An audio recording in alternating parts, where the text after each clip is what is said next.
च सुरेन्द्रे च कौशिके पाद संस्पृशि निर्विशेष मनस्काय श्री वीरस्वामिने नमः।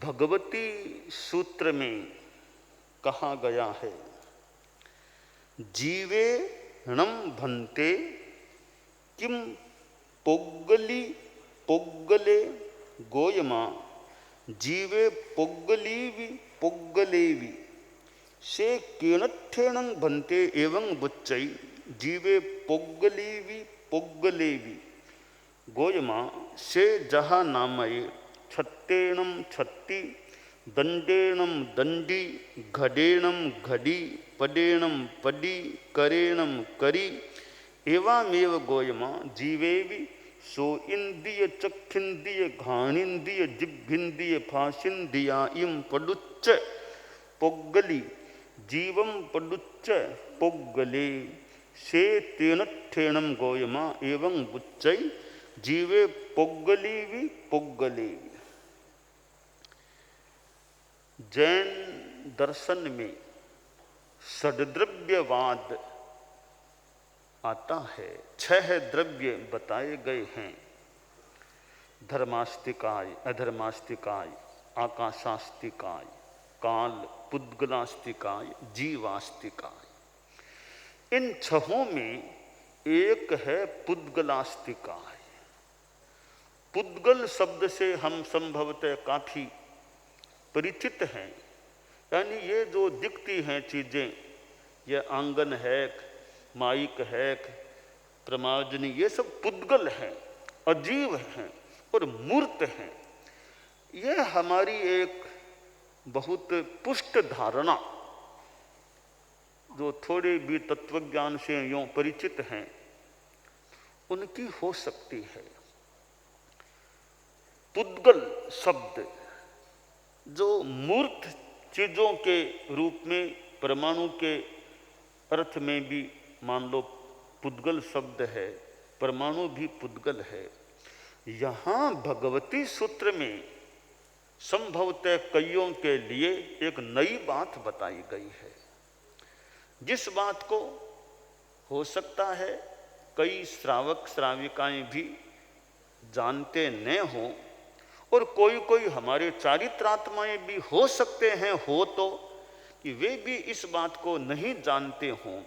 वैसी बात भगवती सूत्र में बताई गई है। वह बात यह है कि प्रश्न पूछा गया कि भन्ते जीव पुद्गली है, पुद्गल है? तो उत्तर दिया गया कि गौतम, जीव पुद्गली भी है, पुद्गल भी है।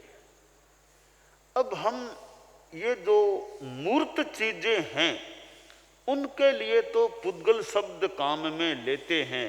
पुद्गल जीव के खाने में काम आते हैं, पहनने में काम आते हैं, पीने में काम आते हैं, बैठने में काम आते हैं, ये पुद्गल हैं। परंतु भगवती सूत्र में यहाँ जीव को भी पुद्गल कहा गया है कि जीव पुद्गल है। ये जीव को पुद्गल कहा जाना कुछ नई बात कईयों के लिए हो सकती है, और बताया गया है कि 32 जो आगम हैं उनमें और कहीं भी ऐसी बात नहीं है कि जीव को पुद्गल कहा गया हो, पुद्गली कहा गया हो। परंतु एक भगवती सूत्र में यह प्रयोग मिलता है कि जीव को पुद्गल कहा गया है। तो यह यहाँ पुद्गल शब्द जीव के अर्थ में कि यह जीव आत्मा वो पुद्गल है।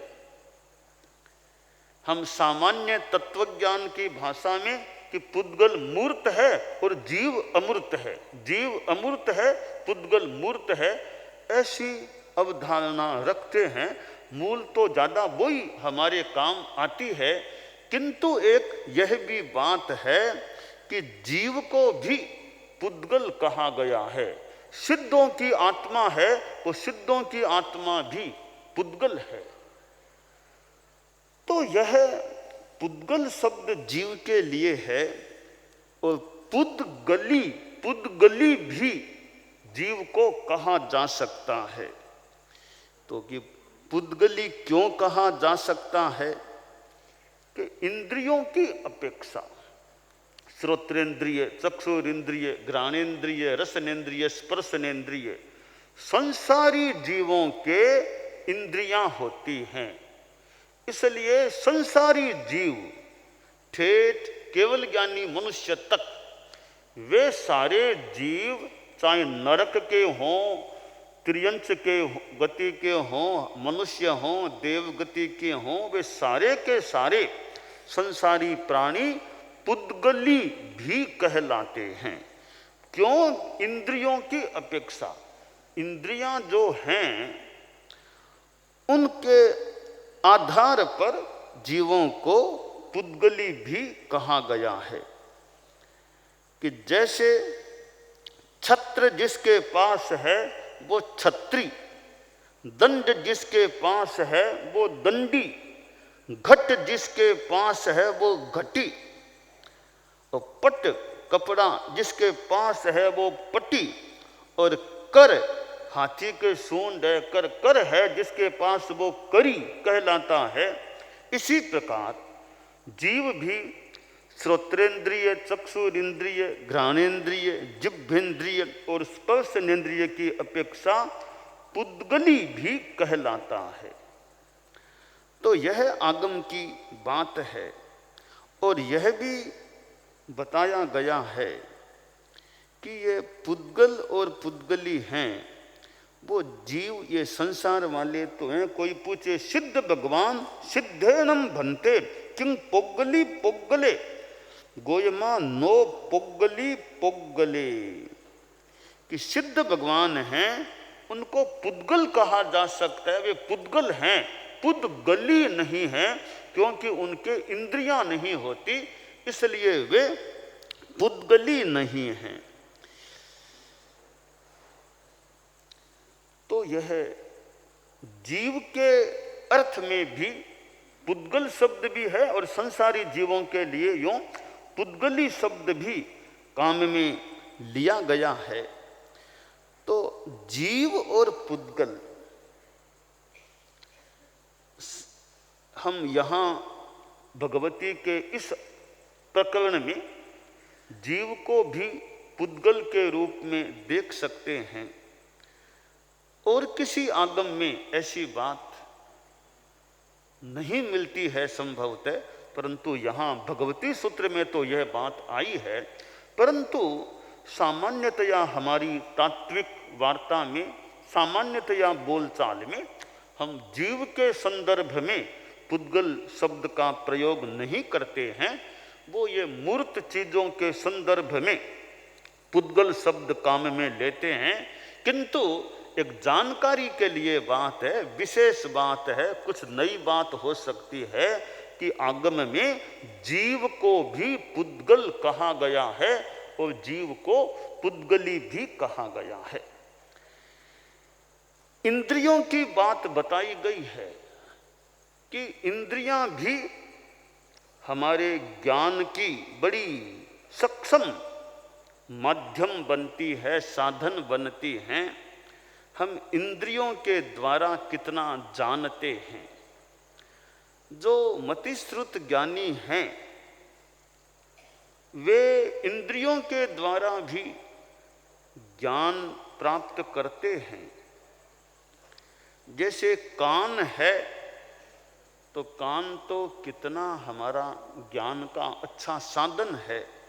आप लोग मुझे सुन रहे होंगे तो मेरे शब्द आपके कानों तक पहुंचते हैं, यहाँ बैठे हुए लोगों के कानों में जा रहे होंगे और हो सकता है दूर दराज स्थित कितने लोगों के कानों तक मेरी आवाज़ जा रही हो सकती है, तो ये मेरे शब्द आपके कानों में पड़ते हैं तो हो सकता है आपको कुछ जानकारी, ज्ञान प्राप्त हो रहा होगा।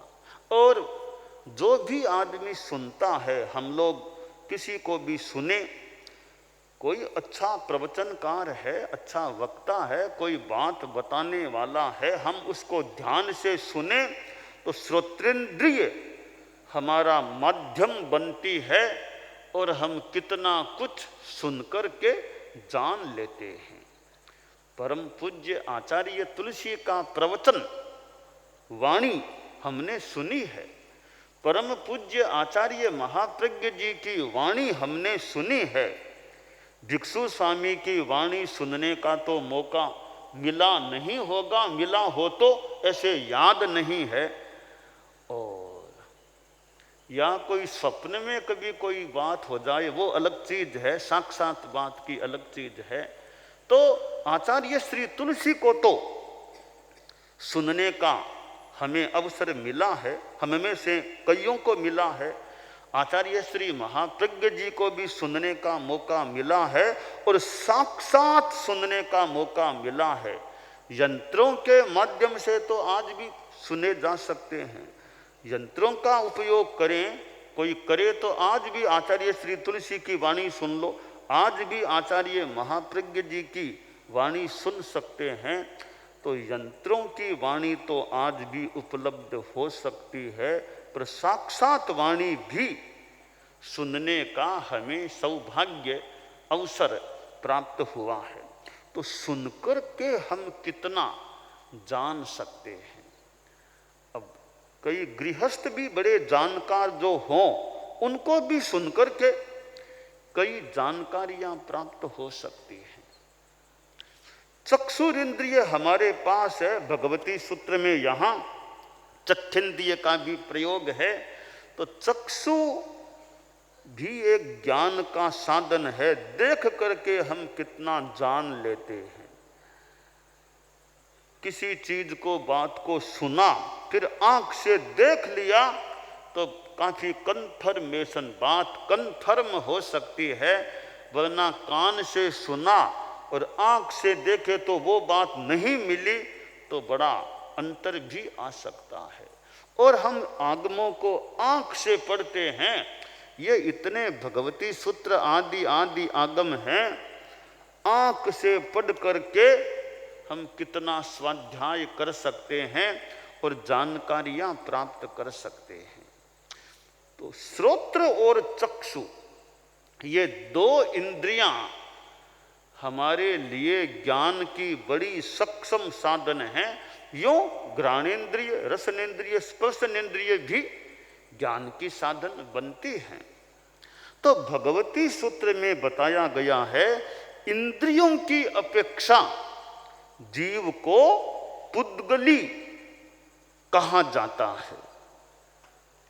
अब जीव की वह अवस्था परम अवस्था हो जाती है जब जीव बिल्कुल इंद्रियों से मुक्त हो जाए, वह परम अवस्था होती है, सिद्ध अवस्था है। वहाँ इंद्रियों का कोई अस्तित्व नहीं रहता है, न द्रव्येंद्रियां हैं न भावेंद्रियां हैं। केवल ज्ञानी होते हैं मनुष्य, उनमें भाव इंद्रियां नहीं होती, परंतु द्रव्येंद्रियां, आकार तो उनके भी हैं इंद्रियों के, तो द्रव्येंद्रियां उनके भी मिल जाती हैं।